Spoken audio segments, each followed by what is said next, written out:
Hi guys! Today we'll be recapping the manhwa Reborn as a character that never existed.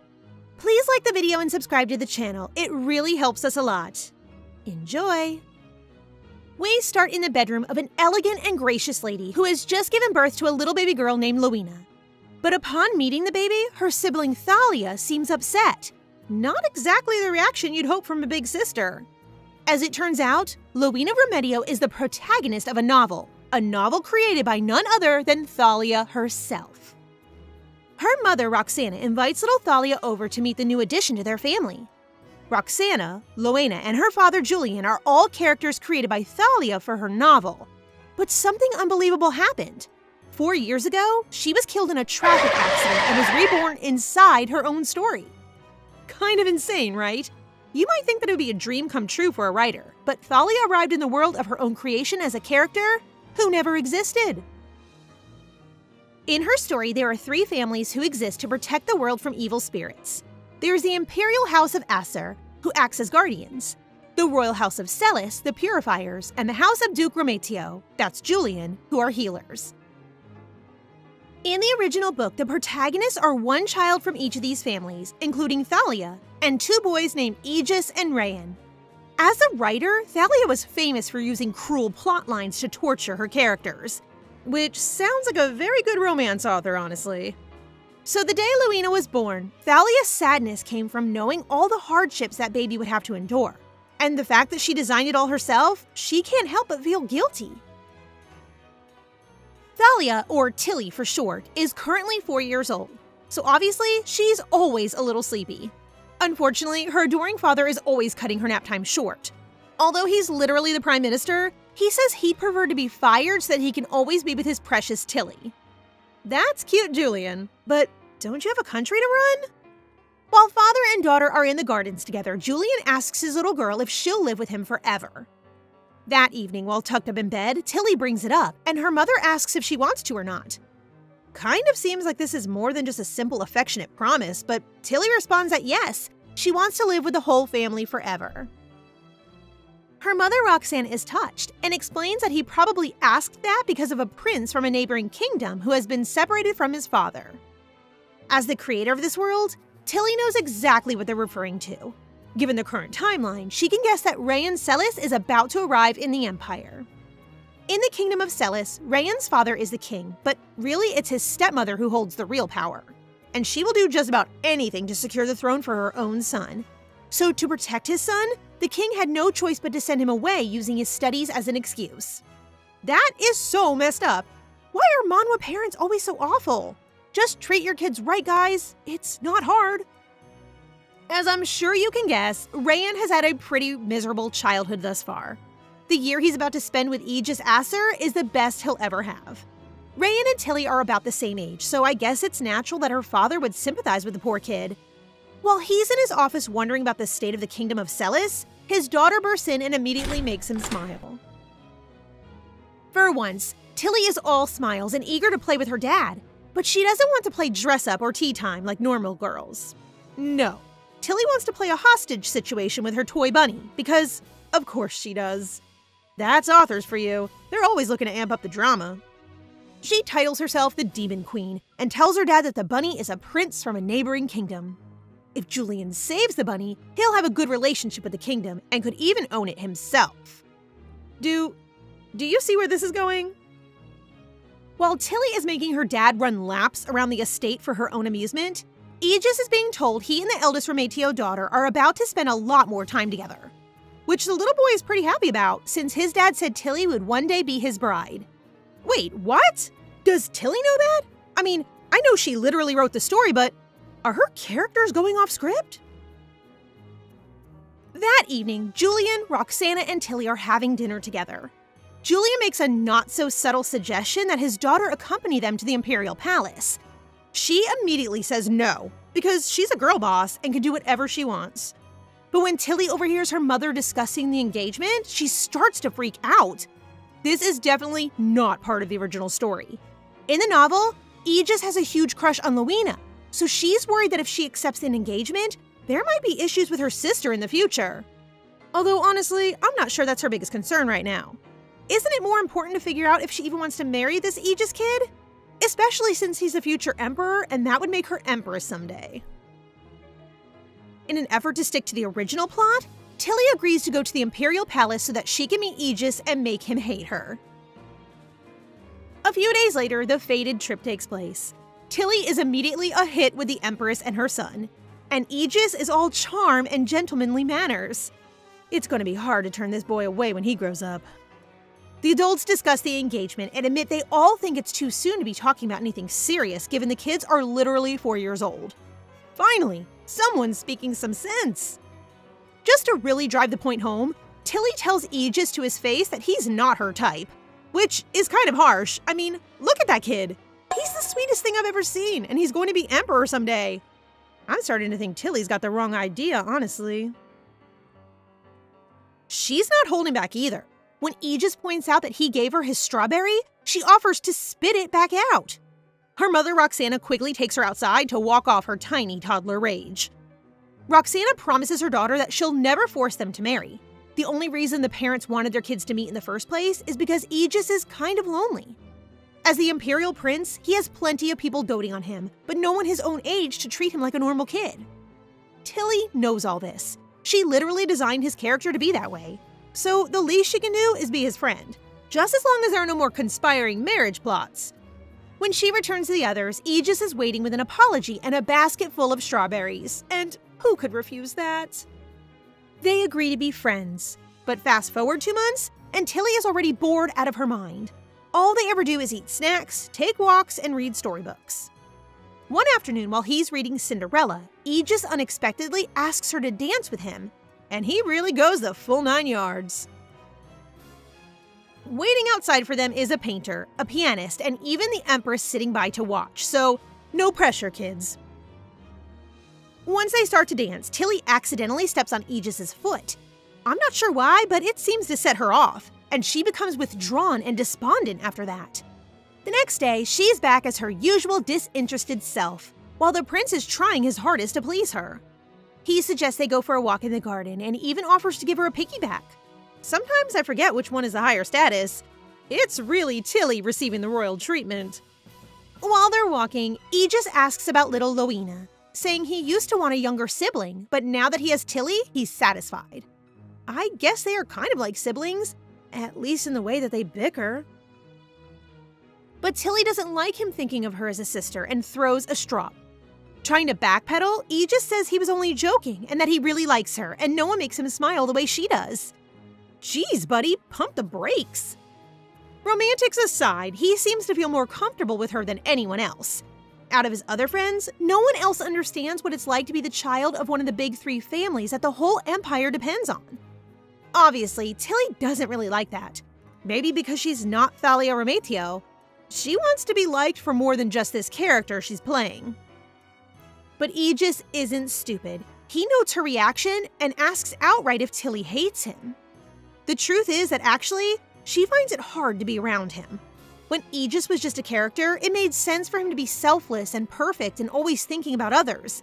But now that he's a real person, Tilly feels guilty. He's just a kid after all. If it wasn't for the original plot, maybe he'd be able to be a little more selfish and live for himself.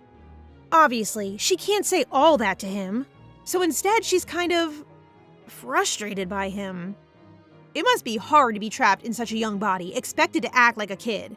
I know I would have gone crazy by now in Tilly's position.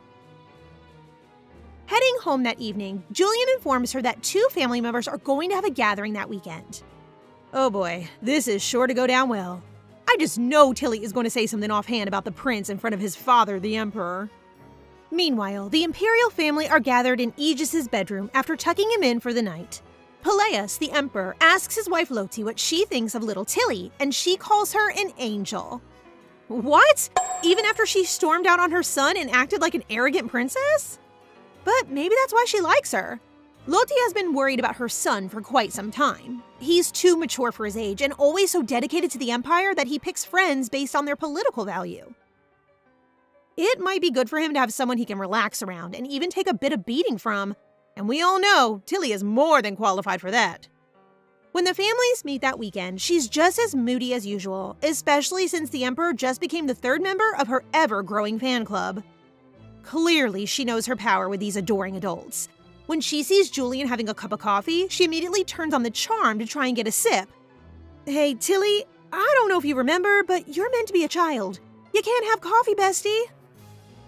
Devastated, Tilly instead accepts a donut offered by the Imperial Prince and even splits it in half so they can share it. Soon, she's had all she can stomach of the grown-ups, blushing over their cuteness. So Tilly grabs Aegis to go play outside. The sweet little prince even tries to sneak some coffee for her from the kitchen staff. They only give them the coffee beans, and because he doesn't know any better, Aegis takes a bite of one. Ugh, poor innocent little Aegis. It should be funny, but instead it triggers a memory from Tilly's past in the real world, and she is suddenly sad. Aegis tries to take her hand and she yells at him, demanding they go home at once.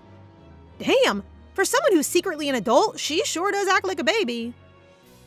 Aegis tries to calm her down, but Tilly is resolute. It all just hit her at once. The fact that she really is dead, the memory of her brother holding her hand and weeping, it would be enough to make anyone freak out. She throws her toy bunny at the prince and falls to the ground, sobbing. No matter how hard she tries to adjust to this world, it all feels fake. All she really wants is to wake up in her own body, in her own life, and to see her mother one last time. Whoa, that just got real deep for a second. And it only gets worse from there. Tilly suddenly stops holding back all her deep emotional thoughts and tells Aegis she wishes they weren't friends and that he only likes her because he thinks he should. She accuses him of always doing his duty rather than listening to his feelings, and says that hurts. At the end of the day, she does really like Aegis, but he's just trying to be a good son. Okay, Tilly, let's take a breather. Don't you think that's all a little heavy to dump on a 6-year-old? Poor Aegis has no idea what to do with all that and seems very confused. He says he really does like her, but if someone else had been Duke Ramatio's daughter, maybe he would have treated them the same. I think even I would have trouble answering that, so it's no surprise when he starts to cry. Tilly finally softens up and tells him that she likes him exactly for who he is. She just wants him to be a little more selfish sometimes. After all, he's already a really good person. He'll become a good Imperial Prince either way, so he can afford to relax. And that makes Tilly realize something. Maybe she was put here to fix something, to save someone. Maybe she's been reborn for a reason, to edit the story and take care of the characters. With that in mind, she offers an olive branch to Aegis. If he can like her for Tilly and not for her family name, then they can be friends. Real friends this time. Initially, Aegis shakes his head. Tilly almost gets the claws out again before he admits that he doesn't want to be just friends anymore. He wants to marry her. Oh my. Well, that one's kind of on you, girl. What did you think was going to happen if you told him to listen to his heart? Tilly begins the painstaking process of explaining to a child how marriage works. But Aegis isn't deterred. He simply announces that he will do everything he can to make her love him so that they can be married and live happily ever after. Okay, I know they're still kids, but remind me what's so bad about marrying this kid. He's going to be handsome, he's going to be emperor, and he's already head over heels for her. If I was Tilly, I would already have said yes about 6 times. Tilly basically tells him good luck and turns around to find her mother standing right behind them. She owns up straight away to the whole "I hit the Imperial Prince and future Emperor in the head" thing, which is surprisingly honest of her. She then apologizes to Aegis himself, who is so shocked he can hardly say a word. Roxana apologizes to the prince and smooths it all over, agreeing to take Tilly home early. Meanwhile, a little boy by the name of Rayan Celis is finally making his way into the picture, riding toward the Imperial estate in a carriage all by himself. Currently oblivious to his impending arrival, Tilly has found a new problem to be grumpy about. Her mom is going away on a 10-day trip and almost left without saying goodbye. It seems like the trip has something to do with Rayan, but as a child, there's only so much people will tell her. So she sees her mother off at the gates with a little kiss. Once she's gone, Julian is keen to have some daddy-daughter time and takes her to see a play about the Greek goddess of comedy, after which Thalia is named. Which is a little confusing since the world Tilly wrote was dominated by a religion with only one god. So where did they learn about the ancient Greeks? I'm starting to get a sense that there's more to this rebirth than meets the eye. After the play, they go for dinner where Julian brings up her approaching birthday and asks what she'd like for a present. Tilly can't think of much, but in her past life, her birthday was on Christmas, so she quietly wishes for it to snow on this next birthday. While they're having pasta and steak for dinner, Roxana, the legend, is saving little Rayan's life. Something went wrong on his journey, and she only just grabbed him in time before his carriage went rolling down the mountain. Anyone else smell something fishy? That doesn't look like an accident to me. 11 days after her mother left, Tilly is feeling down and bored. She doesn't want to play or do anything really. That is, until her maid promises her a special brown bread if she gets up and has some fun. Really, Tilly? That's what gets you? I would have thought a girl from a noble family could do better than brown bread, but whatever floats your boat. After a game of dolls, Tilly hears baby Louina crying across the hallway. She's been having a lot more temper tantrums lately, but the moment she sees her big sister, she falls silent. So Tilly sends the maid away, deciding to take care of her herself. They doze off next to each other, and when Tilly wakes up again, she has a lovely pile of bread all to herself. The maid has also brought news. There's a new friend coming to stay at the Rematio house for a while. 3 guesses who that is. Tilly stubbornly answers that she already has a friend, as if there's a limit on that sort of thing. But when her mother's arrival is announced, she races outside to find Roxana, accompanied by none other than Rayan Celis, the male lead of the original novel. But he's supposed to be with Aegis staying at the Imperial Palace. What's he doing here? Tilly isn't sure why the plot is all mixed up, but she offers Rayan a loaf of her special bread. Actually, she's very friendly, far more friendly than she ever was with Aegis. I guess she has more sympathy because Rayan has endured a lot more cruelty by that age.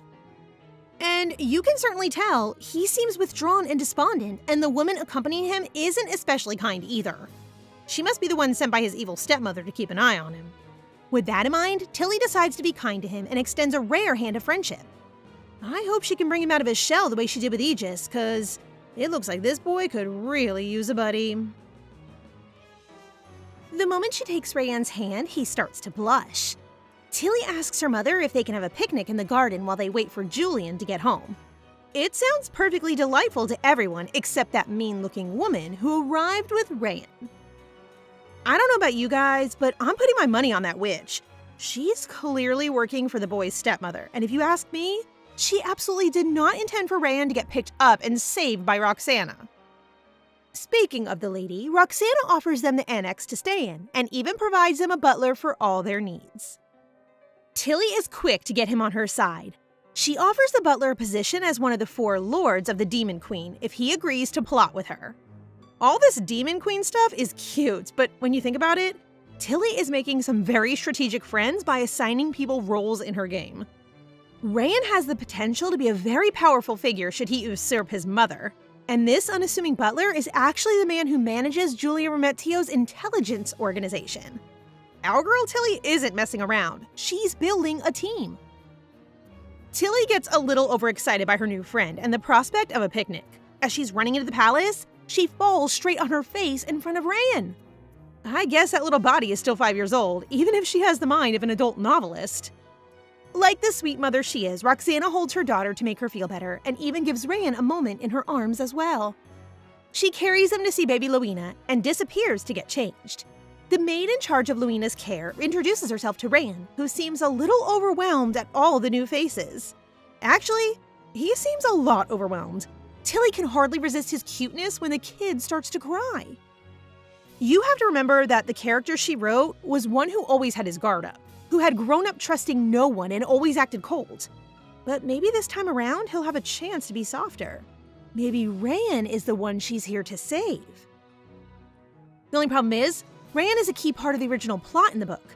It's him who will one day grow up to save the world from an evil spirit. Maybe he needs to have a harsh childhood in order to do that? But I mean, plenty of stuff has happened that wasn't in the original plot. For starters, Tilly exists. Who's to say what will happen further down the line? Once they're settled, Rayan starts gobbling pastries like there's no tomorrow. Tilly finds out about the attack and why her parents decided to take him in rather than let him stay at the Imperial Palace. She has her own suspicions about who organized the attack, but the author of this story is more interested in why her parents decided to deviate from the plot and take him in themselves.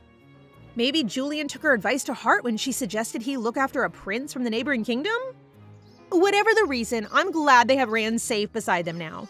The poor boy has clearly been starved and neglected half his life. He doesn't believe them at first that there's dinner to save room for.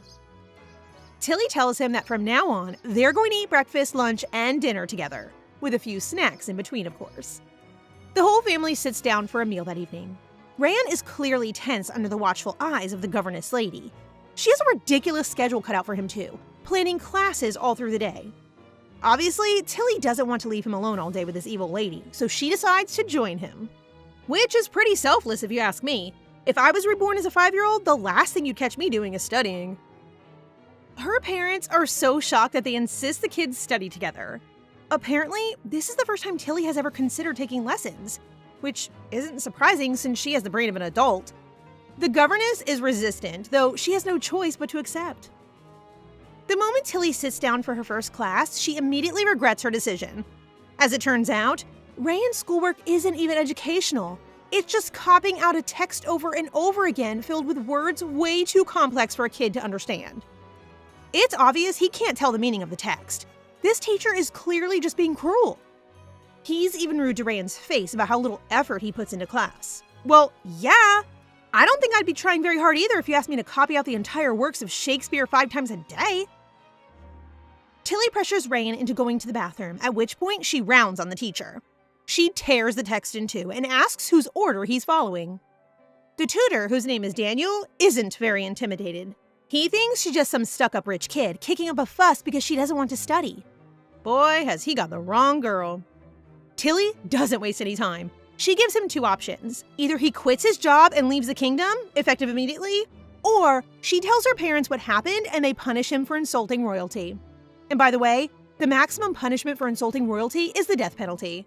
Oh yeah, she's not playing around. When Daniel realizes she's not kidding, she offers a last alternative as a compromise, that he stop abusing Rayan and start giving lessons appropriate for a 5-year-old. Looking at this little girl leaning across the table like a mafia boss, he's obviously going to pick the third option. Unfortunately, Daniel isn't the only one in charge of teaching Rayan. And when they get out of class, he admits that one of the others whipped him 30 times for failing a test. Jeez, this poor kid!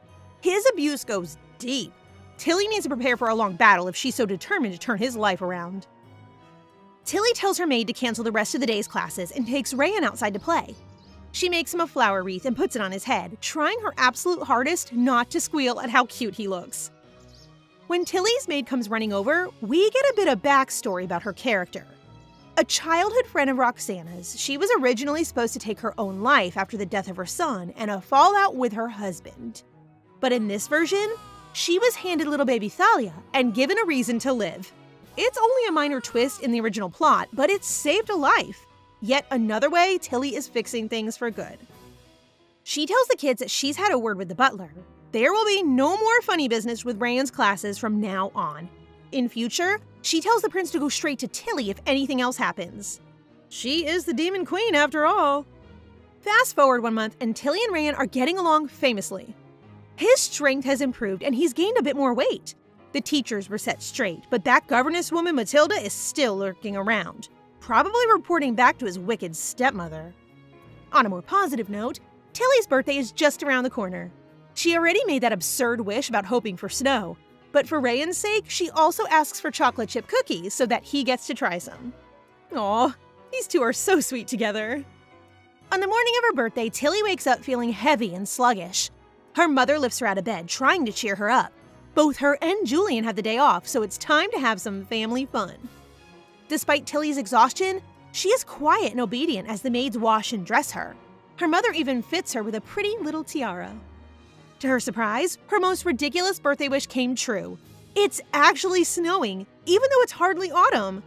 Apparently, this has nothing to do with Julian. It truly just happened. I can't tell if that's cute or a little ominous. Because of the snow, they decide to have the birthday celebrations inside.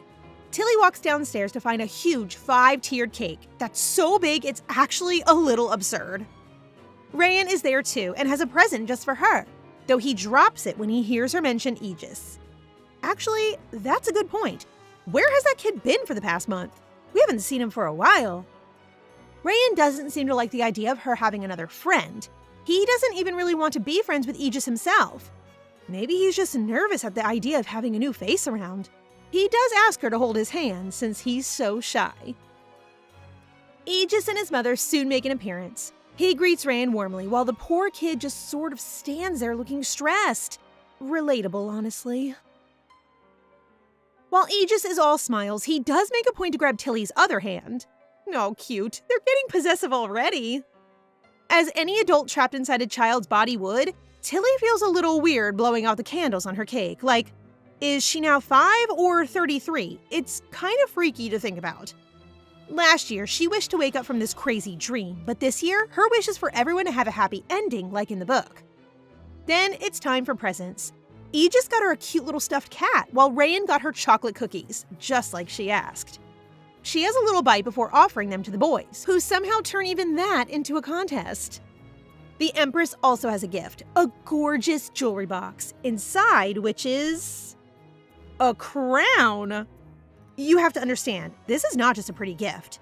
The imperial family gifting the daughter of another family a crown means they're accepting her as the crown princess. Which is sweet and all, but didn't they already call off the engagement? The Emperor seems a little uncomfortable, so I guess they can take that to mean this is Peleus' doing? Or maybe his son's. They're both just as stubborn in their obsession with Tilly, after all. The party moves outside where the children play in the snow and their parents watch on the side. The boys are trying to make a snowman, but they seem totally incapable of working together. Aegis doesn't want anything to do with Rayan and vice versa. So Tilly just grabs them herself and lumps them into one big snow person. It's strange to see them butting heads like this. In the original novel, they were best friends, but clearly Tilly's presence has twisted the timeline. It wouldn't be the first time something has changed because of her. It's only a matter of time before one of them acts out. While the kids are fighting over Tilly, Rayan pushes Aegis to the ground. He's not actually hurt or anything. The only damage is when Tilly yells at Rayan, clearly triggering something from his abusive past. She apologizes, but tells him firmly that he shouldn't push a friend like that. It seems like the damage is already done. Rayan apologizes too, but he's withdrawn and almost dark. Seeing how upset it makes Tilly, Aegis announces that he's going to go and make up with him. He also seems to have realized that fighting over Tilly will just make her hate them both, and so he also agrees to be friends with Rayan from now on. Well, that was quick. At least one of these kids is smart and sensible. Tilly is grateful, but she reminds him to put himself first. She wouldn't want him to be friends with Rayan just because he thinks he should. That would make him a pushover. Charming, as usual, Aegis just says he's only a pushover for Tilly because he likes her the most. Once he runs off, Tilly is left wondering how to fix things for Rayan. Of course, she can keep an eye on him and make sure he's protected while he's living with them, but once he goes home, everything will be the same again. According to the original plot, he's only supposed to be away for 1 year. So how the heck is she supposed to turn his life around in just 1 year? This poor girl always has the weight of the world on her shoulders, and she's only 33. Meanwhile, Rayan is having a little cry on Roxana's lap when Aegis walks in. He immediately gets up to apologize to the Imperial Prince, who takes his hand and immediately accepts the apology. But it wouldn't be Aegis if he didn't also mark his territory. He explains to Rayan that he likes Tilly in a special way, the kind of way that gets people married someday. Damn, bro! Way to stake your claim early in the game! But he also reassures him that neither of them will lose Tilly if just because the other one is there. They can all be friends and get along together. Nothing is going to change that. They agree to become friends, and Rayan is so charmed by the little blonde angel that he even agrees to help get Tilly to like him in a special way too. Rayan, buddy? Do you know what you just signed up to? 'Cause I have a strong feeling he has some special feelings of his own. That night, when Tilly goes to bed, her body feels strangely heavy. She wakes up alone to find a strange man in her room with her. But not just any strange man. The guy at the foot of her bed looks like Rayan all grown up, though he says the real Rayan is sound asleep in his room. The man warns her that she'll be in a lot of pain once she wakes up. As it turns out, she used her divine power to make it snow without even realizing she was doing it. And since she's too young to be exercising it just yet, it will cost her body. All of this sounds wrong to Tilly. There's no power that can control the weather, and besides, she's not the one who's meant to inherit the divine power. That's Luina. The stranger is very mysterious and honestly, not very helpful. But he does tell her not to make any more wishes until she becomes an adult, or else the price she pays will be so great that it will start to affect her lifespan. Wow, What a cheerful message to receive on your birthday. Just as he said this, the next morning, Tilly is ill and exhausted. The family doctor says it's just a cold and that she only needs a rest. But that girl has a lot more than just the flu on her mind right now. She's never been sick before. Actually, as a member of one of the 3 families, she was baptized at birth, giving her access to divine powers and also making her slightly more physically immune than the regular person. So a little cold is kind of a big deal for someone like her. Prince Rayan is so worried that he's been waiting outside her door all morning. He can't come in case he catches it too, so Tilly tells the maid to make him go away and play with all her toys to keep him distracted. She spends a miserable day alone, sweating in her bed. But no one is having a worse time than Julian.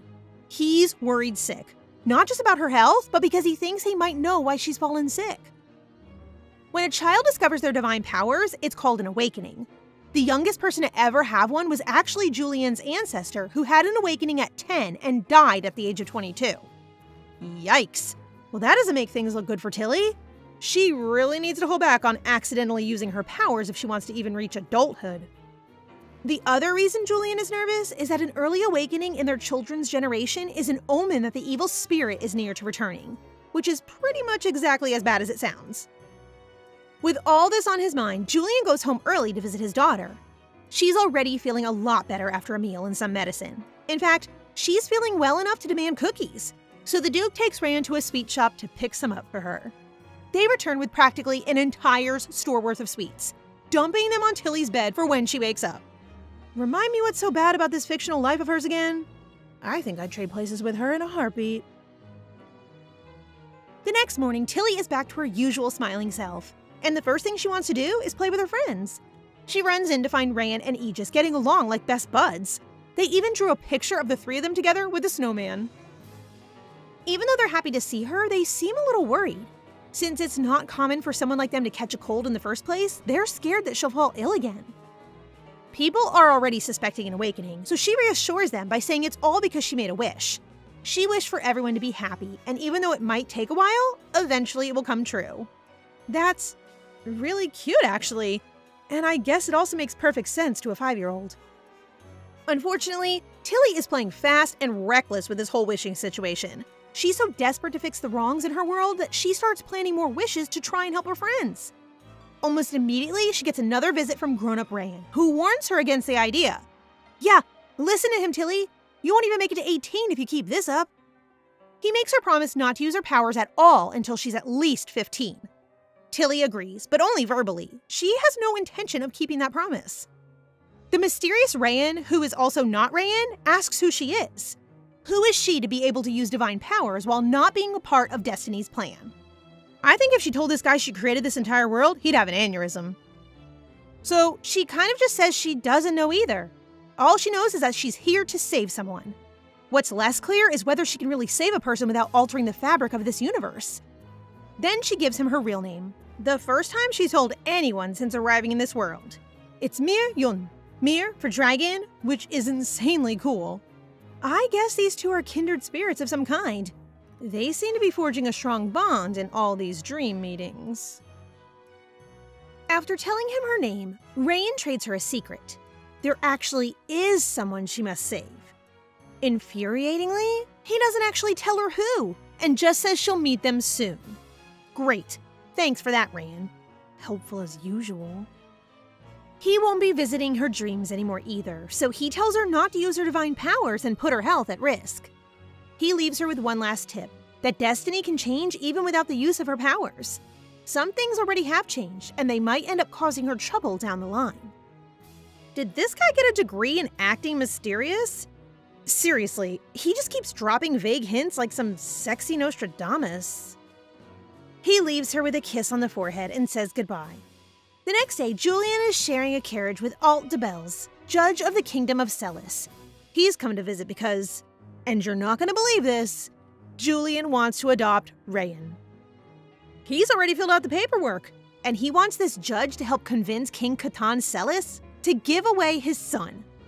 De Bels warns him that there are a lot of forces at play in the kingdom right now. Even if Rayan is clearly hated by the king's wife, he's still a prince. It's not like they're going to just give him over.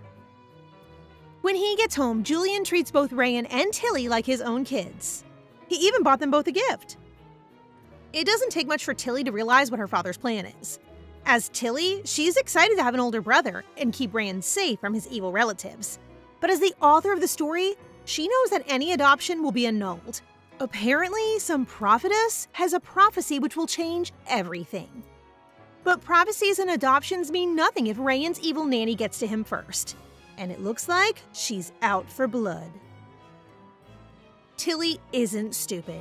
She's already suspicious of the nanny and tutors. Word of the adoption must have spread by now, and they've been strangely quiet, even though it's pretty clear what will happen to them if all goes through. While deep in thought, she bumps into Aegis, who tells her Rayan is in the playroom with a maid. Not wanting to leave him alone for even a moment, Tilly marches straight over. They find him perfectly safe, drawing a gift for Julian. He seems to have swapped allegiances completely. He even calls his father the king a liar who doesn't love him. Well, that's pretty dark for a 6-year-old. All this comes on the back of a letter that was sent from King Catan. He heard about the adoption and said Rayan's mother would be sad in heaven if she found out. Which is twisted if you ask me. Is he trying to gaslight his son into refusing the adoption? The next day, Aegis makes a special effort to find Rayan when he wanders off. It seems like Tilly's urgency has caught on. Now everyone is a little worried about leaving him by himself. Aegis suggests they go and draw a picture for Roxana since he made one for Julian yesterday. It seems like Rayan is really a part of their family now. He even sleeps with them all together that night. Tomorrow, they set off for Luina's baptism. The Duke and Countess Rometio and their daughters will undertake a long journey to meet the prophetess. Rayan will be left with her trusty maid, Mia, while they're away. Everyone thinks it's going to be a short trip, and when they're back, they'll finalize the adoption. But in Tilly's book, everything changes after Luina's baptism. The prophetess will give a prophecy about the return of the evil spirit, and after that, Rayan will have to return home. It seems like everything they build is about to be torn down, and it's all because of Tilly. A few days later, the Rometio family arrive at the prophetess headquarters. They are greeted by priest Lumos, who takes care of Tilly while Luina and her parents go to the inner sanctum for ablution. Whatever that means. Priest Lumos is very kind to Tilly. He offers her caramel and tells her he was the one to baptize her all those years ago. While he's showing her around the temple, Tilly points to a corridor and asks where it leads. Priest Lumos invites her to go down it. The prophetess awaits, he says, to give a prophecy that only she can hear. Finally, we get a bit of background about this creepy prophetess person. She is one who receives prophecies and will help the protagonists find their paths to fulfilling them. At least, that's what she does in the book. But in the book, Tilly isn't the one to receive the prophecy. Luina is. When she walks in, Tilly finds the prophetess at prayer. She gets to her feet. Before Tilly arrived, she couldn't move a muscle. In the 20 days before a child is to be baptized, the prophetess can't do anything except pray. I bet she was really happy when Tilly walked in then. During her time at prayer, she has visions of the child's life, both past and future, though there's a limit to how far she can see. All her visions stop at the moment where Luina and Rayan get married after defeating the evil spirit and ride off into the sunset together. I wonder why that is. Maybe because a certain author finished the book at that point? The prophetess and Tilly both fall to their knees. She confesses that there is no prophecy. She just lied so that she could see her and ask Tilly about the path she should be taking. Well, this is a little strange. A 1,000-year-old oracle asking a 5-year-old for guidance? Pretty sure it's supposed to be the other way around. The prophetess seems to have lost faith in her religion, so she begs Tilly to answer her prayers and save this world. You know, no pressure or anything. I guess I never thought about it that way before, but the prophetess is right. The happy ever after ending in the book was exactly that, the end of their world as the characters knew it. Maybe this is the real reason she's here? To save them from the evil spirit and make sure their world keeps existing after the story is over? Tilly is a little freaked out, understandably. Despite the prophetess' freaky foresight, she doesn't seem to know the full truth about who Tilly is. So then why is she asking her of all people to save the world? The prophetess gives a surprising answer, because Tilly saved someone the moment she was born. As soon as Roxana gave birth to her eldest daughter, Mia the maid who was fated to take her own life once again had a purpose and changed her fate. And already she is trying to save Rayan. It seems like her true destiny is to save everyone, not just one person in this magical world. So she asks the prophetess what she can do to save her. The ancient woman starts to cry, grateful that the savior she has prayed for is finally here. 20 days after their fateful meeting, Lowena is baptized and the original prophecy is given. The evil spirit's return is announced, and the children of this generation are announced as the guardians. To everyone else, this is terrible news. When word reaches the imperial palace, Emperor Peleus is horrified. With that word is a letter sent from the prophetess, telling Peleus to detain Matilda the nanny immediately.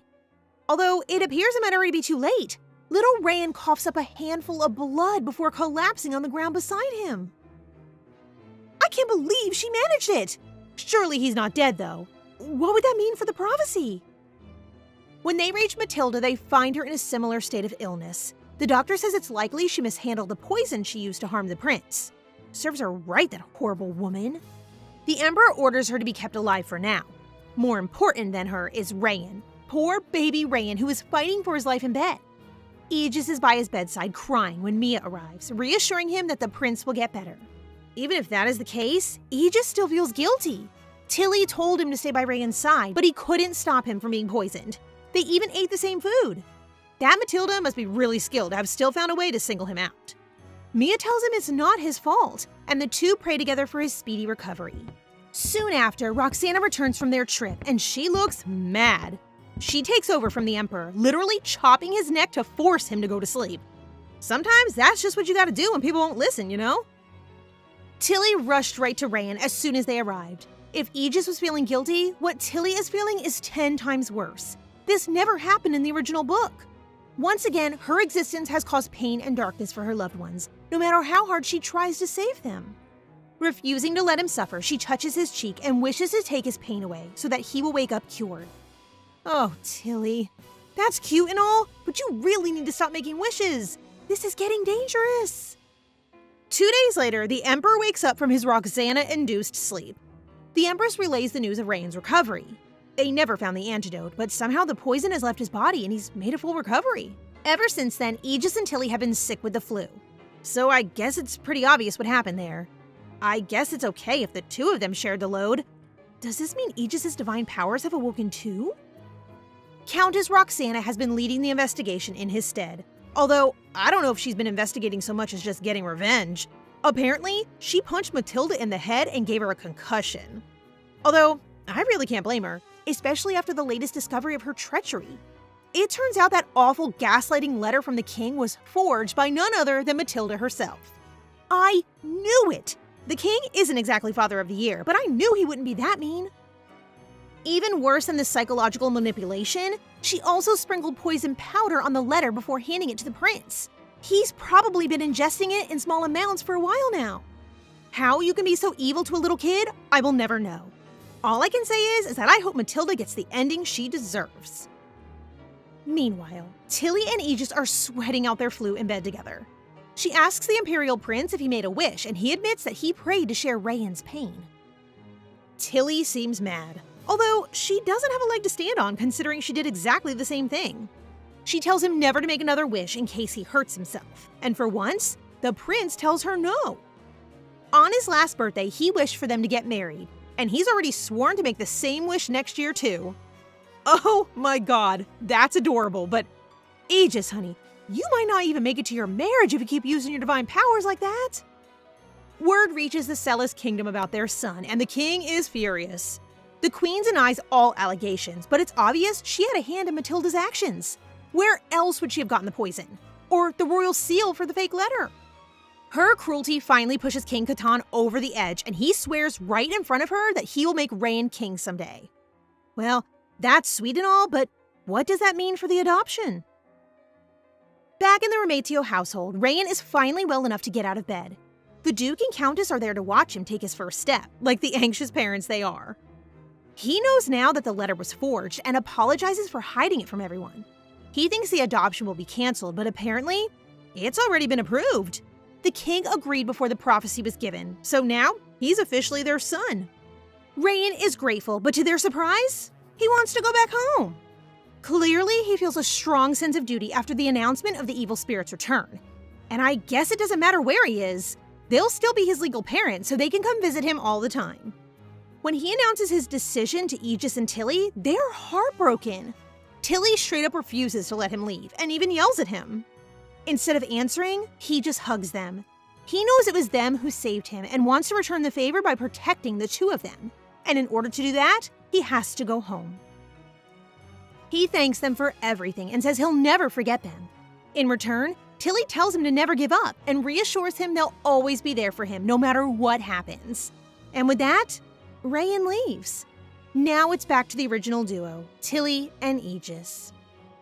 It doesn't take long for Aegis to immediately get back to his #1 priority, making Tilly fall in love with him.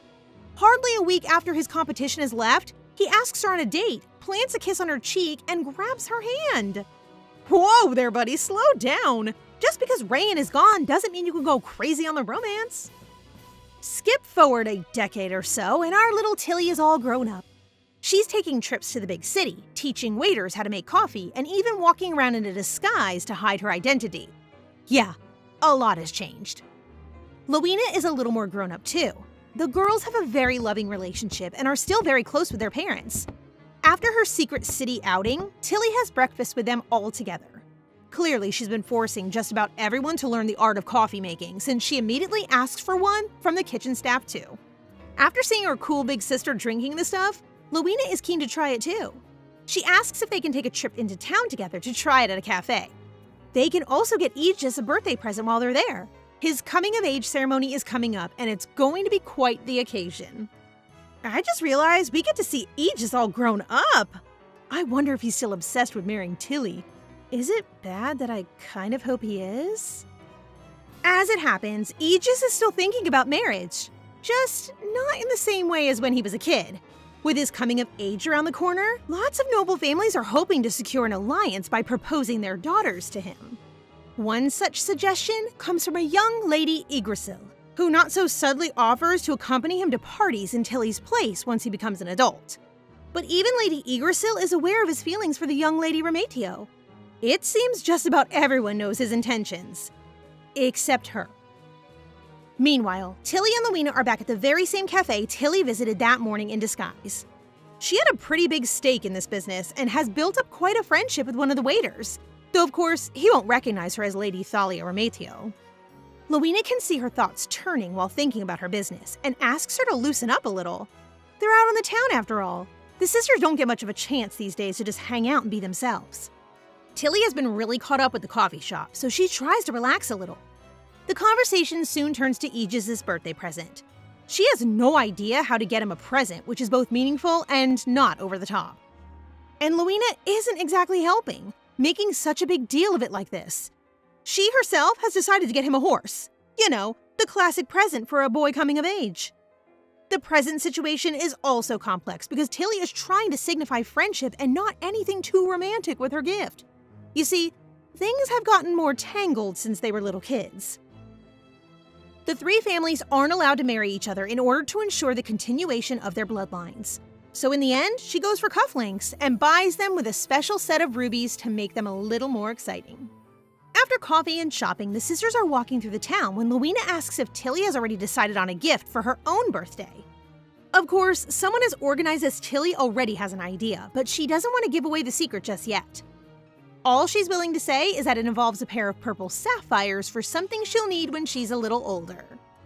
Oh, look who's being mysterious now. Seems like Tilly has learned how to play the game all these years she's been growing up.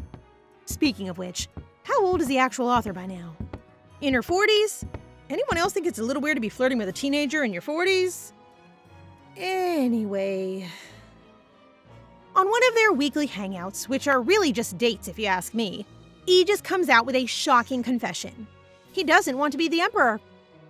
Tilly is shocked, but she doesn't scold him. At the end of the day, he means enough to her that she would never force him into anything he doesn't want to do. Aww. There's only one teeny little problem with that lovely ideology. Aegis is the only heir to the imperial throne.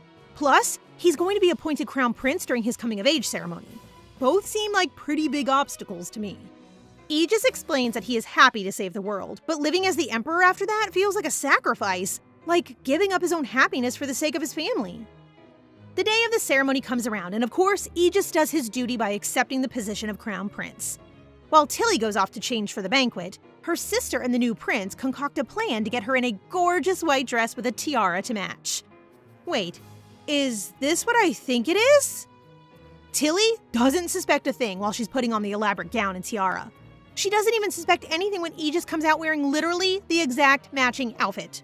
It's like when they were kids and he invited her to dance in the garden. Oh, I can't. It's too cute. Tilly is really not getting the message, even though he's giving every hint under the sun about marriage and how much he cares for her.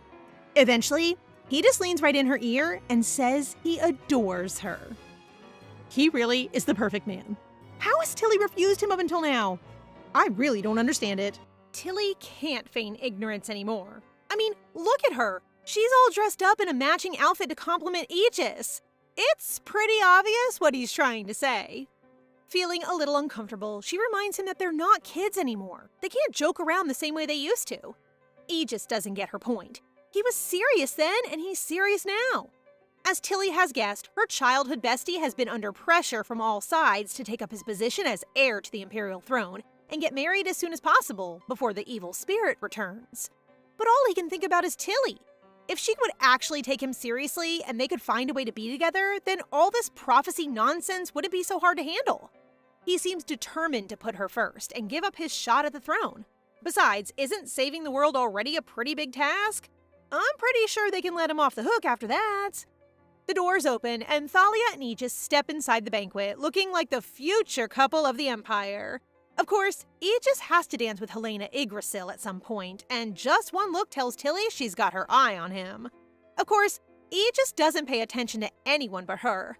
The moment their dance is over, he rushes straight back to Tilly to ask if she's okay. She's actually kind of bored, so instead of dancing, she suggests they start drinking. I think I know where this is going. Conveniently, Aegis was gifted several very expensive bottles of liquor for his birthday, so they have plenty to choose from. Tilly already got permission from her parents to stay out late, so it looks like the kids will be having a private after-party of their own. Tilly's drink of choice turns out to be whiskey, because she's just a girl boss like that. Aegis seems a little intimidated by the drink, but Tilly already has a lifetime of experience. Maybe that's why her drinking partner gets wasted so quickly, while she barely feels a thing. Poor guy looks like he's about to pass out. Seeing his condition, Tilly decides it's time to head home.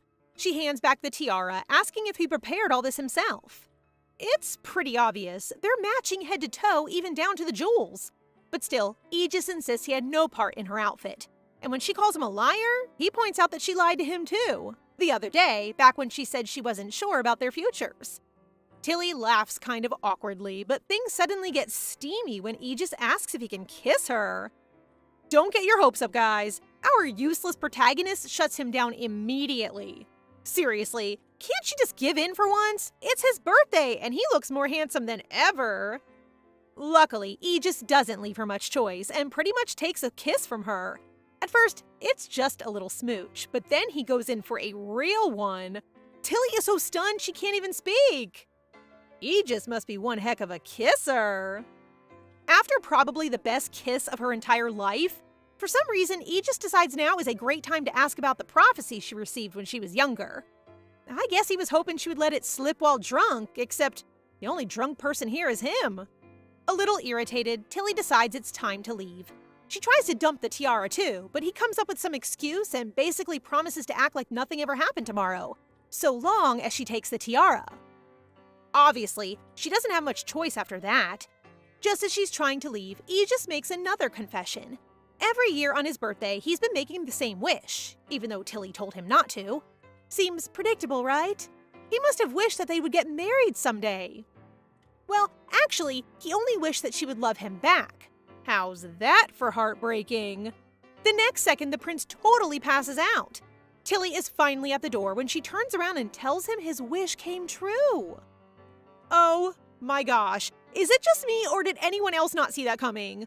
I really thought she wasn't into him. Now I really want to know how good that kiss was. Despite the magical moment they shared, Tilly is full of regrets the next morning. She must have drank more than she realized, otherwise she would have never kissed him back. And if at this point you're wondering why she's still resisting this incredibly perfect golden retriever prince, let me remind you. Firstly, her character isn't even supposed to exist. Who knows how much she's already messed with the plot just by being here? Secondly, they can't get married because of that stupid pact with the three big families. While her head is spinning, she spots a note on the floor left from the spy Marquess Yggdrasil tried to plant in the Rometio Manor. Of course, Tilly found out and turns it around, sparing the spy and forcing him to become a double agent. In the original novel, the Marquess attempts to assassinate Duke Rometio, since he's her political nemesis. The pain caused provokes Lowena to cause her special abilities to awaken. Since the Marquess only wants to get rid of any extras, in this version, he'll probably plan to target Lowena too, and will leave Tilly alone. Everyone has been waiting for her to inherit special abilities ever since she was given the prophecy. Great, just when things were going so smoothly, now she has to find a way to stop an assassination attempt. Lowena and their nanny came knocking on her bedroom door, shocked to find her slightly disheveled and stinking of alcohol. Lowena immediately guesses what happened with Aegis last night, which is kind of freaky. It's like she's got a sixth sense for this stuff. Actually, Aegis told her he planned to kiss Tilly on his birthday, so maybe he wasn't quite as drunk and naive as he seemed. The nanny and Lowena leave her to get cleaned up, both clearly worried about the eldest Rometio daughter. She's always off doing strange things, and now she's even drinking and kissing boys. I mean, she is a young lady. What else is she supposed to be doing? Lowena seems frustrated that no one ever scolds her for disappearing all the time, but her gracious nanny tells her to have faith. They have to trust that she'll always come back, mainly because if they actually tried to confine her, she might run away for real. I wonder if they'd still be so worried if they found out she's been running a successful cafe business on the side. Once the girls meet back up for breakfast, their nanny announces she's planning to stay in town until Tilly's coming-of-age ceremony. After all, there's lots to prepare. There's the guest list to think about, and they need to decide if they're going to go all out or not. We all know Duke Rometio. If he's left unchecked, he'll get carried away and invite everyone in the Empire. But Tilly doesn't have much interest in her birthday. She's lived 2 lives already. Birthdays tend to get a little dull once you've had too many of them. The nanny is flustered. There are so many decisions to make, but Tilly refuses to help with any of them.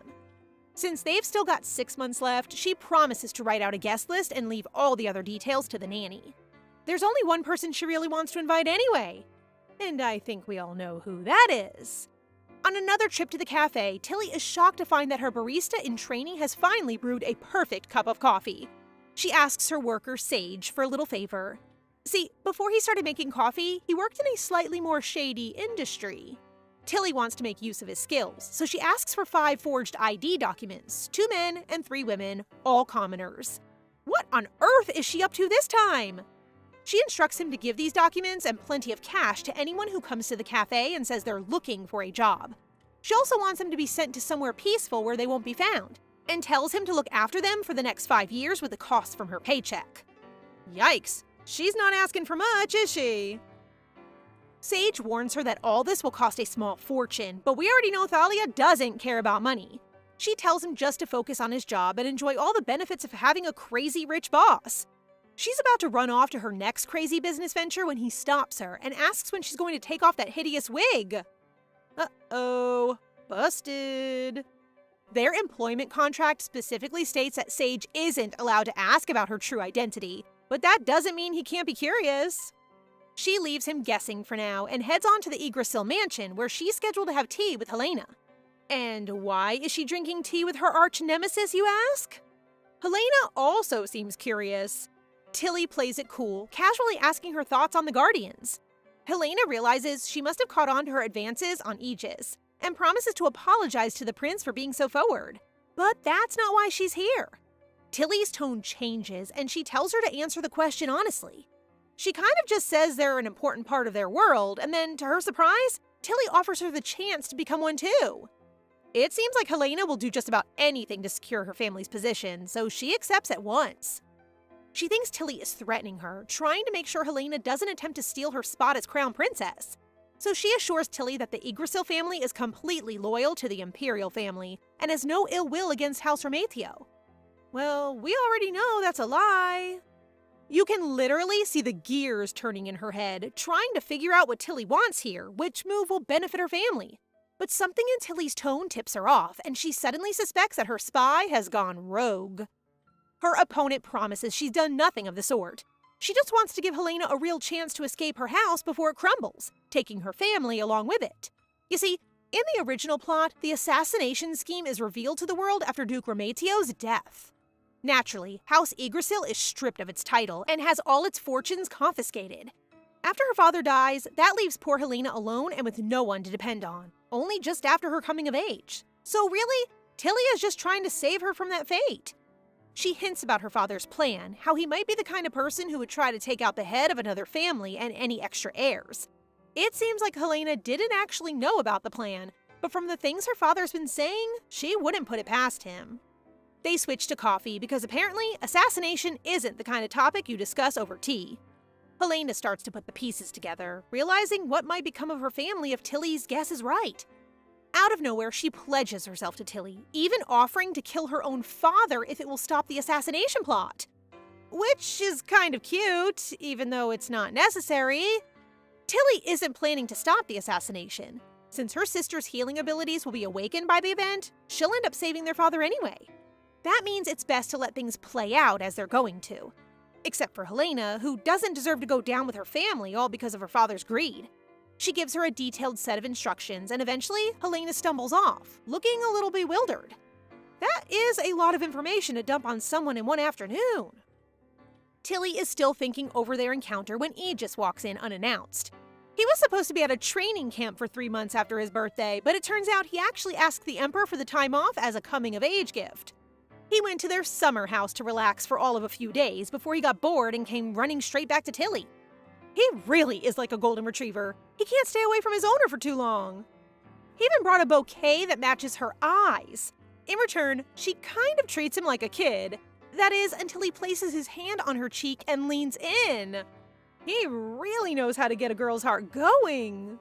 Tilly's expression changes when she realizes he didn't keep his promise. But he just can't exactly forget his first kiss. She confronts him about that special moment, asking if he remembers the last thing she said to him that day. You know, when she confessed? Of course he remembers. Now she's in an awkward position because everything is out on the table. He actually thought it was a dream at one point, but after realizing it really happened, he came to see her straight away. Now Tilly feels stupid for even mentioning it. He can see it on her face and asks if she would rather pretend it was a dream, as if they can go back to normal now that she confessed her love. Tilly is so embarrassed by the whole thing that she slams her head on the table and refuses to talk to him. She only moves when he slips a few flowers into her hair. He did the same for himself too, which is equal parts adorable and cringe, if you ask me. Tilly is absolutely bright red and can hardly contain herself. But as always, she manages to be the grown-up and brings them back to the serious questions, like what exactly they plan to do now that they both confessed. We already know they can't get married, so how far is this prince willing to go for his first love? There's also the issue of their friendship.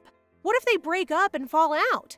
They've been friends their entire lives. It would be devastating to lose each other. Aegis confesses that he doesn't have any intention of marrying her. They don't have to be married to be together anyway.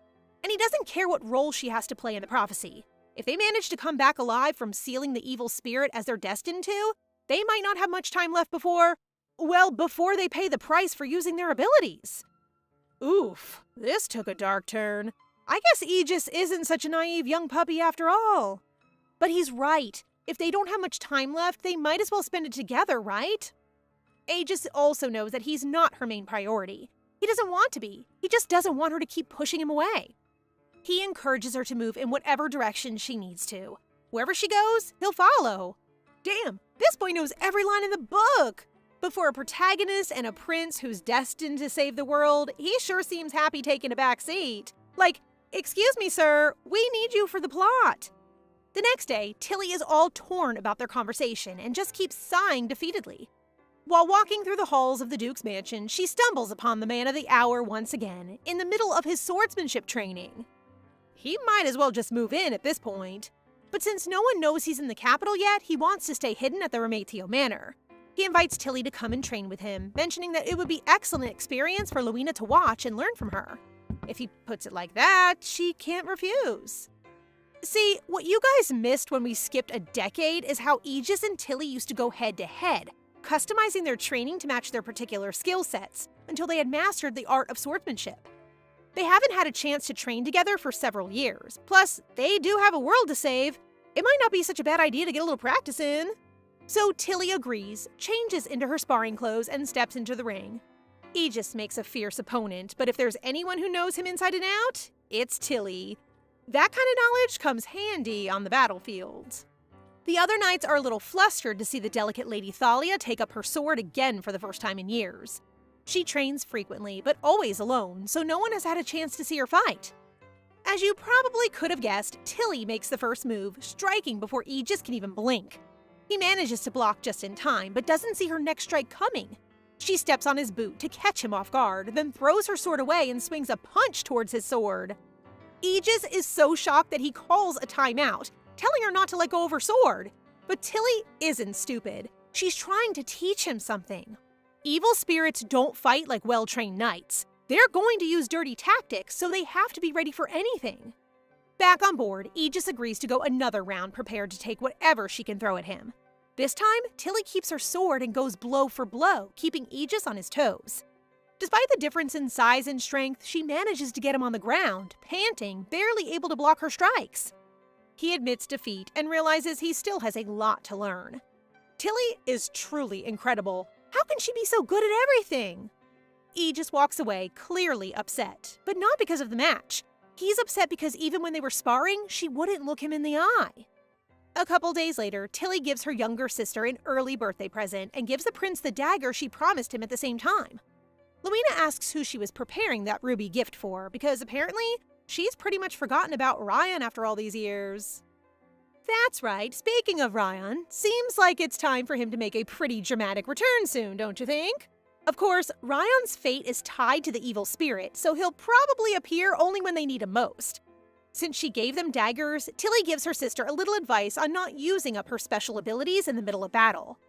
It's kind of sus how she knows so much about the danger of shortening her life with wishes when she isn't supposed to have any herself. But Tilly just says she read a book on the subject. Yeah, more like she wrote it. Literally the moment Luina falls asleep, Aegis turns back into obsessive boyfriend mode and tells Tilly he loves her. He really will take any and every opportunity, huh? Finally, Luina's actual birthday rolls around. The Remitio family have dinner together to celebrate the occasion, inviting only a few close family friends, including Peleus and his wife. The men immediately get into an argument about who deserves to have a daughter like Luina. All they seem to do is bicker. Peleus passes her a slice of cake, looking literally identical smiling next to his son. The conversation turns to Luina's debut in society, which she's not particularly looking forward to. She even tries to use Aegis and Tilly's coming-of-age ceremonies as an excuse to hold off the event for another year. Plus, she points out that it would take so long to plan that it would end up overlapping with the end-of-year party. She really doesn't want to debut, does she? Tilly decides to be a good big sister and agrees, suggesting they hold the event at a time when Luina can be the one and only center of attention. The original book, of course, Tilly didn't exist, so Luina's debut happened in winter. But surely a small change to the season won't impact the plot too much. After they've finished eating, Aegis hands his gift to Luina, a pair of earrings that match the ones he gave her sister. Which is kind of weird. She doesn't have her ears pierced yet, so if these are the first ones she wears, she'll have to keep them in for a whole month. But Luina doesn't seem to mind. As usual, she desperately wants to copy her sister, which means Tilly has no choice but to wear the matching set for a month too. I see what you did there, Aegis. Very clever. To Luina's surprise, the next gift comes from Ryan. Another set of earrings in a red box to match Aegis's blue one. Only these earrings are to be worn at her debutante. Luina is still curious about this Ryan guy, since they've never properly met. He's supposed to return when the second prince awakens his abilities, but Tilly knows better than that. It's not that he can't come back, he just doesn't want to. Everything has changed since they were kids, and he has an important role to play in saving this world and everyone in it.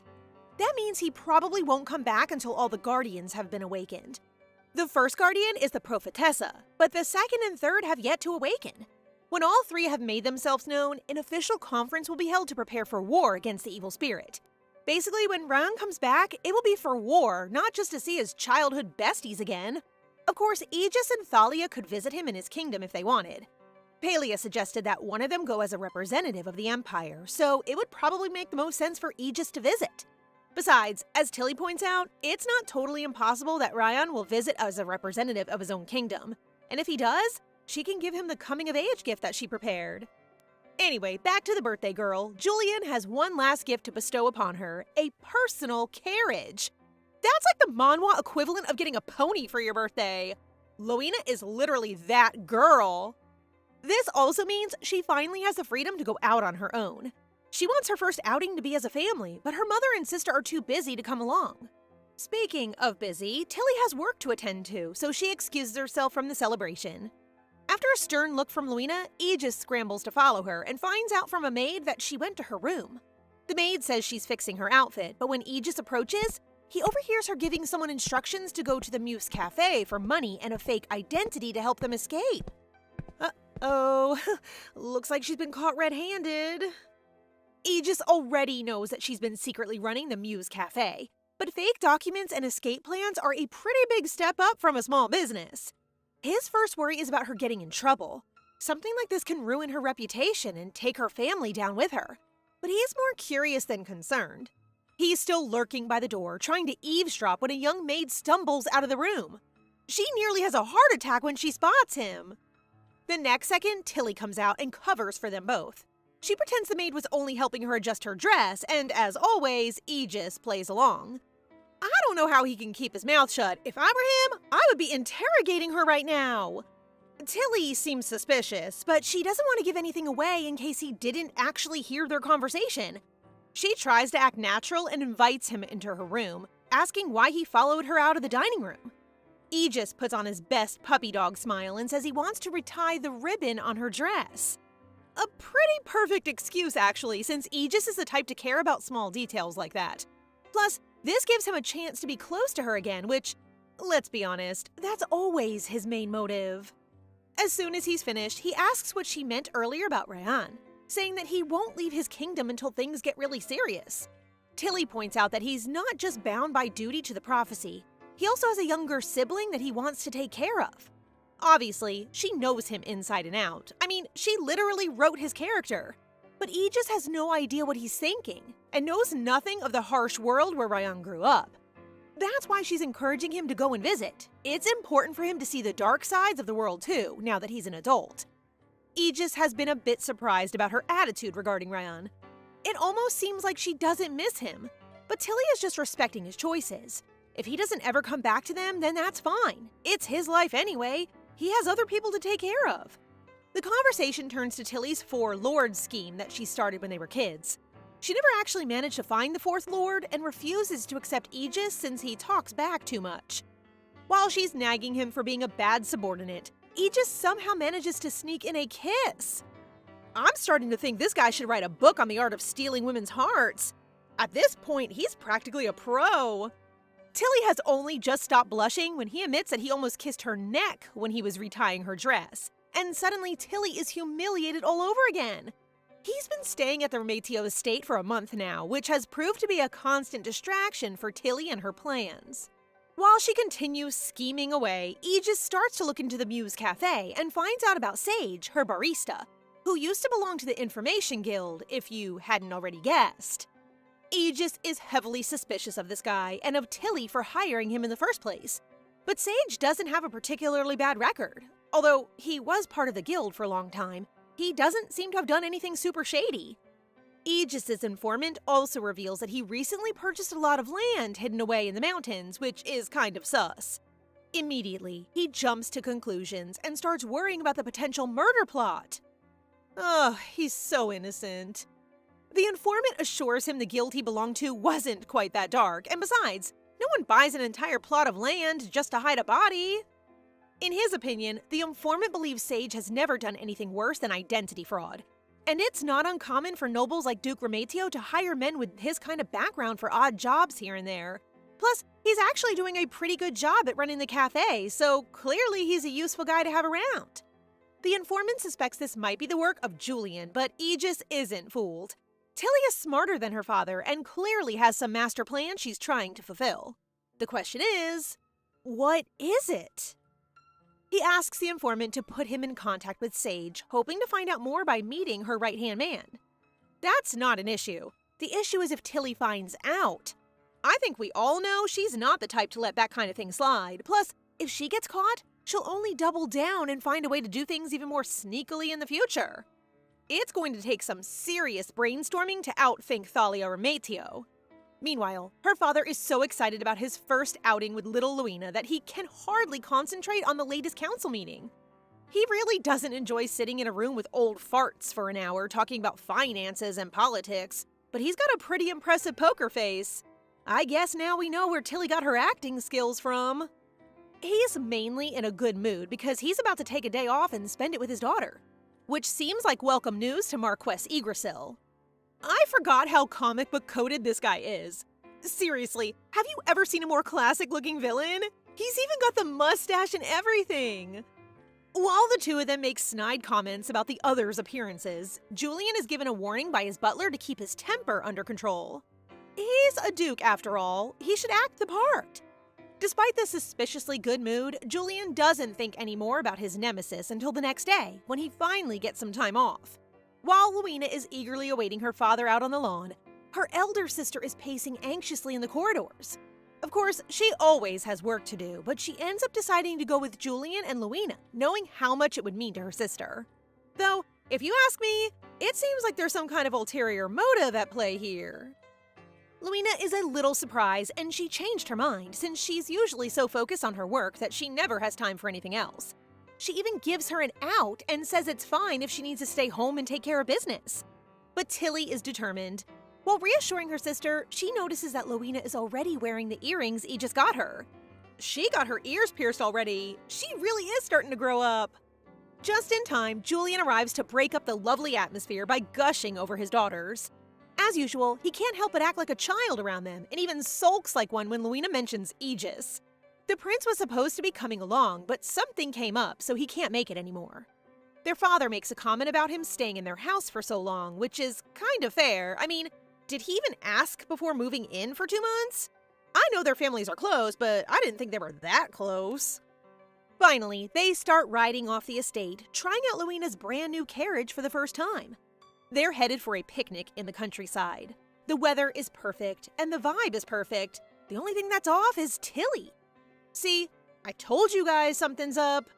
She seems a little bit uncomfortable, so Luina assumes it's motion sickness and offers to open the window. Even Julian can tell there's something wrong. She's starting to look really pale and sweating an abnormal amount. Did she eat something funny? Is she sick? Suddenly, Tilly takes her sister's hand, clearly trembling, and squeezes her tight. The next thing they know, the carriage jolts and topples to one side. Luina looks up to see her sister protecting her and her father behind them both. Somehow, he got injured in the process. He's acting fine, but there's blood all over his jacket. Oh no, I think I know what this is. Luina is just as confused as we are, wondering how their peaceful carriage ride suddenly got turned upside down. Literally. Julian assures them that the injury isn't as bad as it looks, but Tilly is concerned. This isn't the way things went down in the original. Sensing there may be more unexpected changes up ahead, she decides to take control of the situation. She tells her knights not to flip the carriage, promising to climb out instead. She whispers something to her father and climbs out first, turning to give Luina a hand. Before her sister can take it, an arrow comes sailing through the sky and pierces Tilly's neck. Oh my god, what's going on? This can't be happening right now. Tilly collapses into the carriage like a rag doll, already bleeding a terrifying amount of blood. Her father and sister don't know what to do. Julian just starts shaking her, wondering why she won't open her eyes as the knights regroup around the carriage. Poor Luina. I don't think anyone could recover from seeing their sister shot like that. But more importantly, what about Tilly? Is this all part of her plan, or has something gone horribly, horribly wrong? If by now you're totally lost, don't worry, you're not alone. Let's go back in time for some context, shall we? Remember that day Tilly and Helena Yggdrasil had a little chat over tea? As we all saw, Helena swore to switch sides and foil her father's attempt to assassinate Duke Remetio. Anything as long as it would save her house. Back then, Tilly gave her detailed instructions on what to do when the time came. On the day of the scheduled assassination, she would send someone to House Yggdrasil. As soon as the messenger arrived, Helena was supposed to run straight to the Imperial Palace and confess her father's plot. She would need to act like she knew nothing and beg them to punish her father for his crimes. That would be the only way to protect what little dignity and wealth her family had left, and that way she, her mother, and siblings could still have a somewhat comfortable life.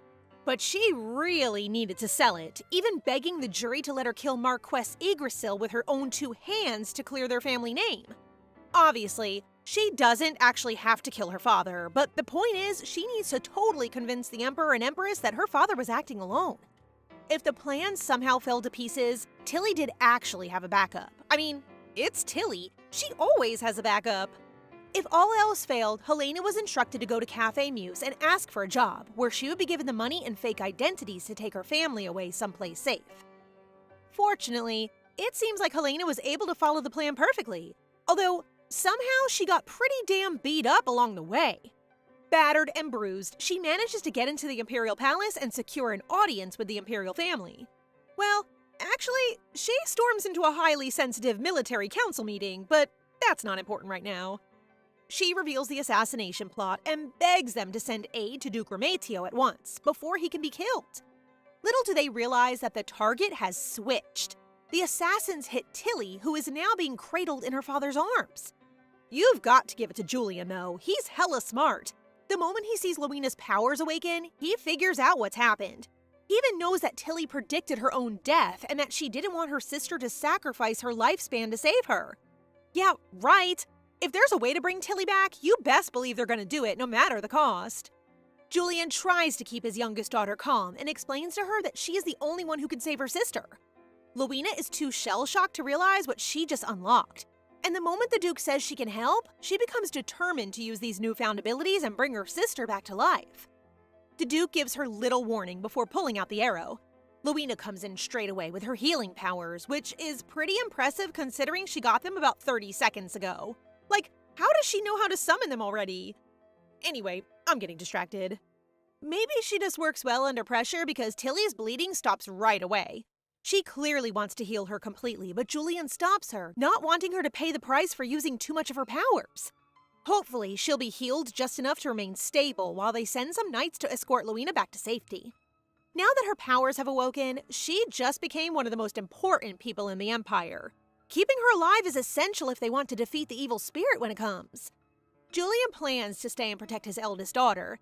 Luckily, he doesn't have to hold the fort down for long before Roxana and her knights arrive. And not a minute too soon. Back at the Imperial Palace, Aegis is requesting permission to go and arrest Marquess Yggdrasil himself. His father refuses, which is understandable. I mean, there's a pretty serious conflict of interest there, don't you think? The next moment, a messenger arrives with an update and reports that the Rematio family were escorted back to their manor with Roxana's knights. It turns out an explosive had been laid on their path, which overturned the carriage and allowed them to be ambushed. Wow, so Yggdrasil really knew everything, even down to the road they would be taking. When the messenger relays the information about their injuries, Aegis goes pale. I mean, being shot in the throat with an arrow isn't exactly a flesh wound. Even after he hears that Lowena's abilities were awakened and she saved her sister's life, Aegis has no choice but to go and see for himself. Peleus understands there's no stopping him now, so he tells the messenger to put his son in charge of the investigation and to send a doctor to the Rematio manor at once. Aegis is caught in the hallway, given the papers and the authority to conduct an official search for the assassin. Now he can't just act on his emotions, he has to actually perform his duty. So instead of following his heart, he orders a search to be conducted. His right-hand man assumes he'll want to cancel his meeting with Sage at the Muse Cafe, but that suddenly makes Aegis think. If they hadn't already heard Helena's confession, where would they begin the investigation? It doesn't take him long to think of the Rematio servants, so he orders the staff to be searched to see if anyone is missing. That person could be the spy. Well, turns out he's not just a pretty face after all. In the meantime, he's going to visit Muse Cafe to find out once and for all what Thalia has been keeping from them all this time. Sage, whose real name is Sage Osborne, is the key to this whole secret side of Tilly that she's managed to hide so well. He's actually the grandson of Baron Osborne, so he grew up in wealth and nobility.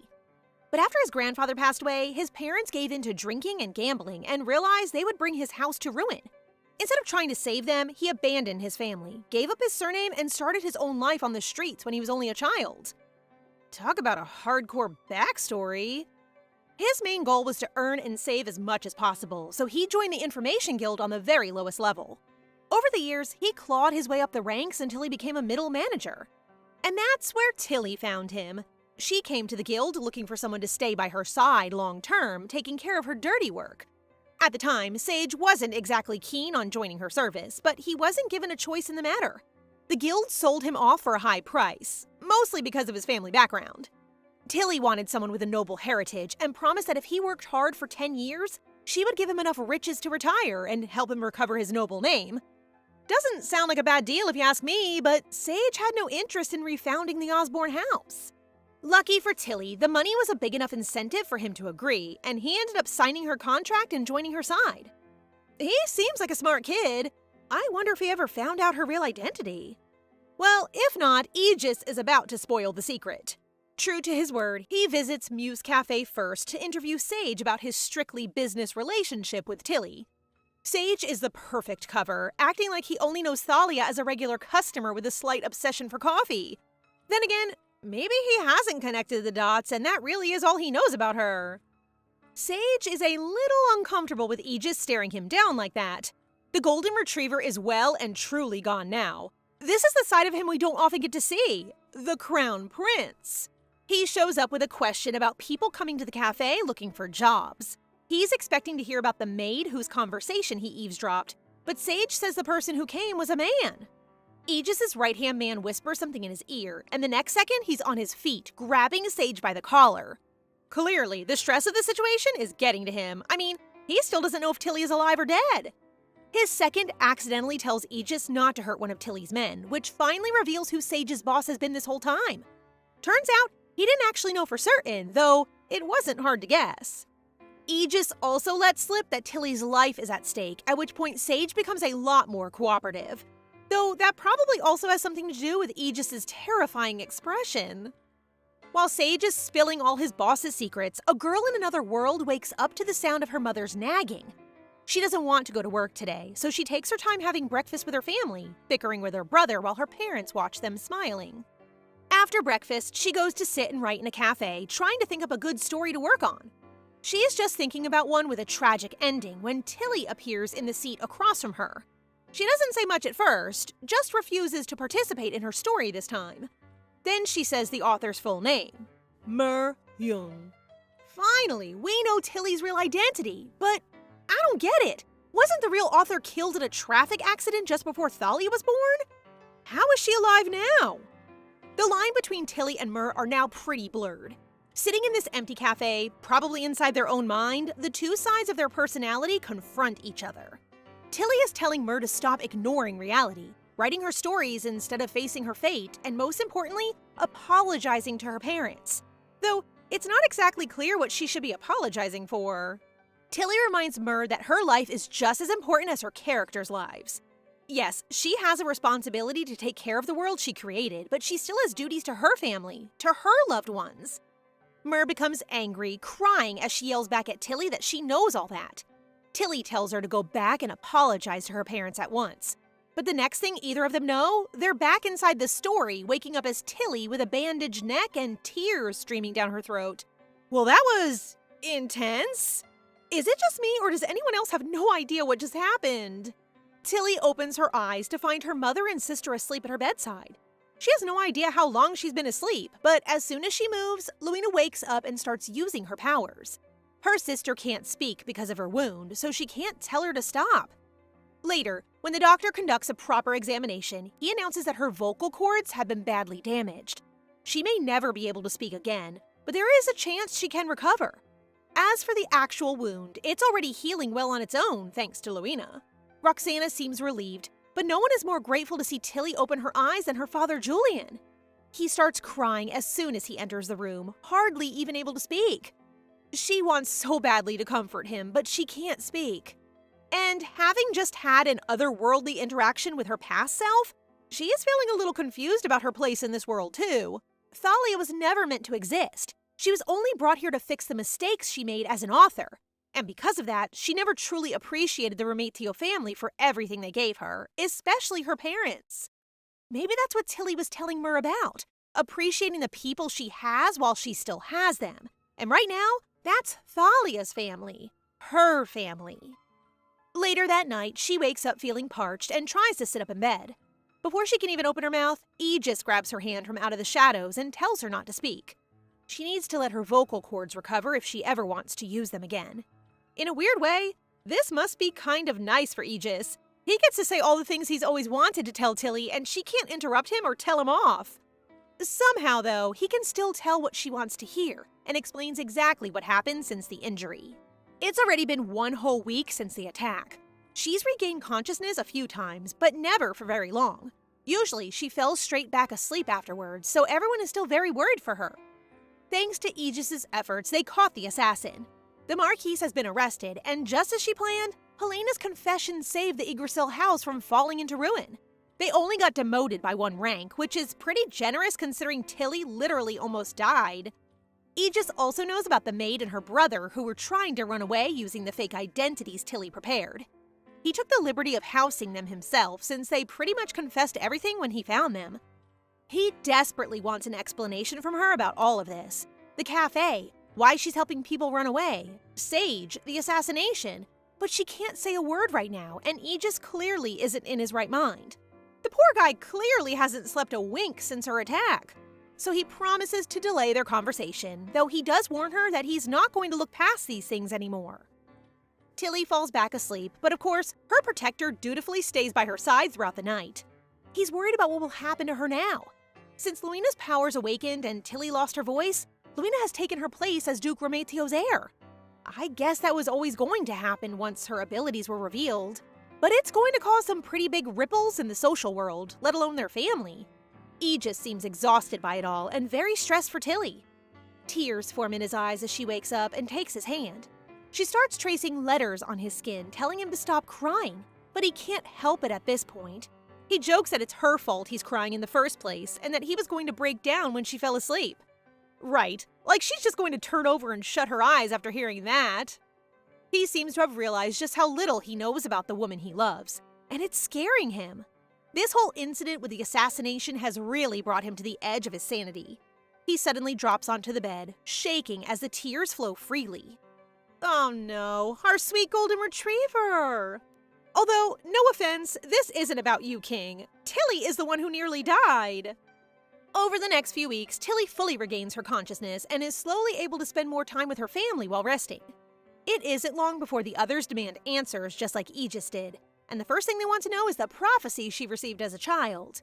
They probably suspect, just like Aegis did, that Tilly knew what would happen on the day of the attack, and maybe that knowledge came from the prophecy. They even brought her a quill pen and paper so she can write it out. Tilly doesn't want to explain, but she's literally bedbound and her family plus Aegis are blocking every route of escape. So she gives in and tells them the truth, that there was no prophecy. The prophetess had just begged her to change the fate of this world and protect the Guardians until the time came for them to defeat the evil spirits. She warns them that there will be more attempts on the lives of the Guardians before their real enemies appear. Luina seems distraught, angry with the injustice of the world. And of course, that just makes Tilly feel even worse. After all, she literally wrote the story. This is all because she wanted a little extra angst for her characters. Tilly tries to reassure her sister that things will be okay, despite the horrible state of the world.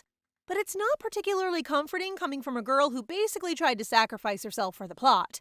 Her family also wants to know when the next attack will occur, but Tilly hasn't decided if she wants to tell them yet.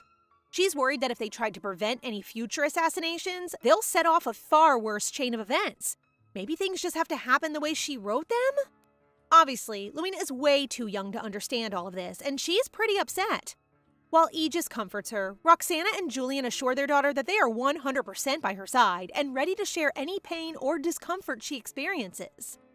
I know they're technically not her real family, but they're really good parents. And seeing them this upset makes her realize that maybe she should value her own life a little bit more. If her loved ones worry this much, then it might be time to stop all the self-sacrificing nonsense for their sake. Now she's got the right idea. It only took her 2 decades. Aegis and Luina decided to take a walk through the gardens where they have a heart-to-heart about the incident and how much it affected poor Luina.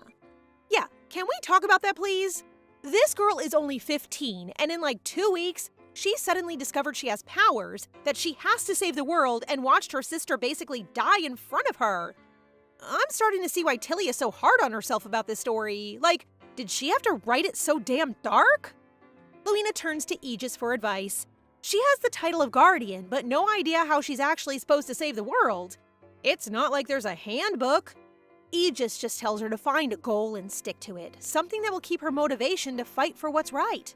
He also tells her that it's okay to be human. Her goal doesn't have to be totally selfless. Guardians are people too. After hearing that, Luina announces that her only goal is to protect their families. And if that takes saving the whole world to do that, then I guess that's just an added bonus. Aegis has apparently abandoned all his duties as Crown Prince because, after comforting Luina, he heads straight to her sister to make her down some particularly nasty medicine. Tilly asks about the maid she was trying to help. Aegis says she's with Sage at the moment, promising that she's well looked after. Tilly can sense that his mood is a little sour and decides to kiss him. You might think that would cheer him up. After all, she's never initiated a kiss before. But Aegis seems even moodier than before and suddenly excuses himself to get some fresh air. Yikes, is she that bad at kissing? Actually, no. It turns out Aegis was just so shocked that he needed a second to blush and bite his lip outside the bedroom door. Now his heart is racing 1,000 miles a minute. He's trying to figure out if he should take advantage of Tilly's sudden romantic streak, whatever the heck that means.